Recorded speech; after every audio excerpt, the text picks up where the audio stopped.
Hello and welcome to X Vlog episode number 14. I am your host, Mr. BoomStick XL, and this is Double Barrel Gaming. It's your number one source for all of your gaming news, reviews, and honest opinions. And on today's new episode, folks, we have some breaking news regarding the Sony Interactive Entertainment deal to acquire Bungie for $3.6 billion.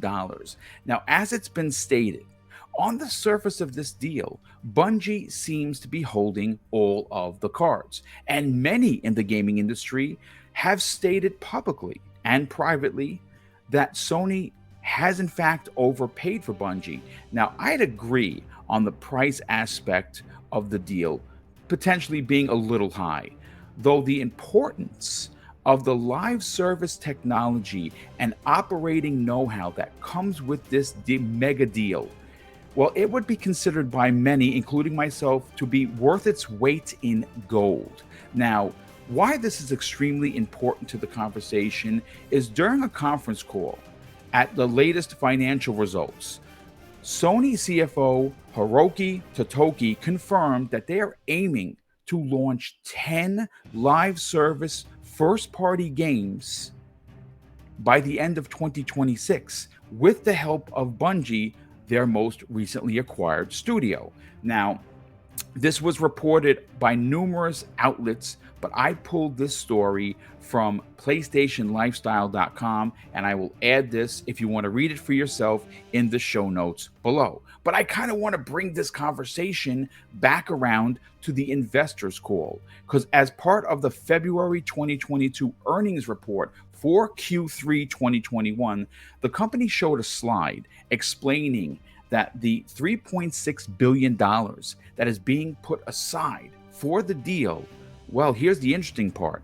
$1.2 billion of that monies is being set aside and will be used to reward existing employees who at Bungie as long as they don't leave the company. Now, what's interesting here, folks, is that Bungie is not a publicly traded company.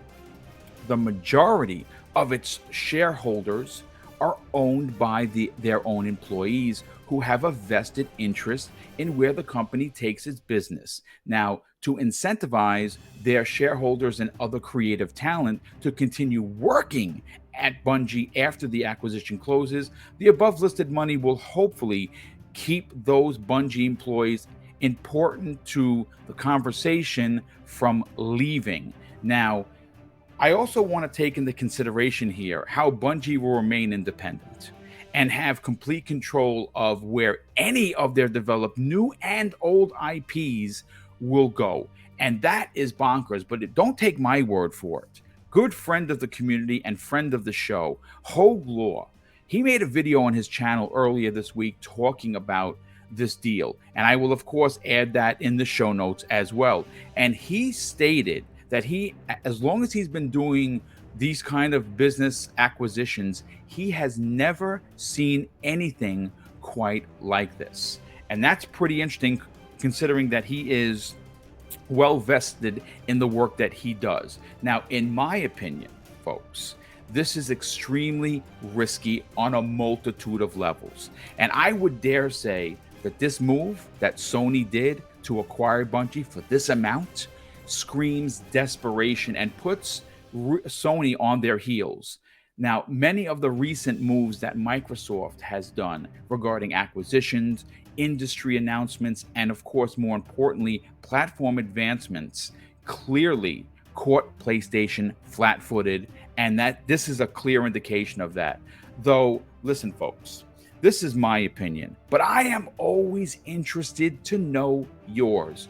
Do you think that this is a bad deal for Sony Interactive Entertainment? Will the Bungie employees stick around after the deal is signed? Could Sony have purchased, I don't know, a publisher like Capcom or Sega that would have brought better IPs to first party? I don't know, but I am very interested to get your opinion, and I ask that you leave those opinions in the comment section below. Well, that's going to do it for X-Vlog episode number 14. I am Mr. BoomStick XL. This is Double Barrel Gaming, and I'll see you in the next video.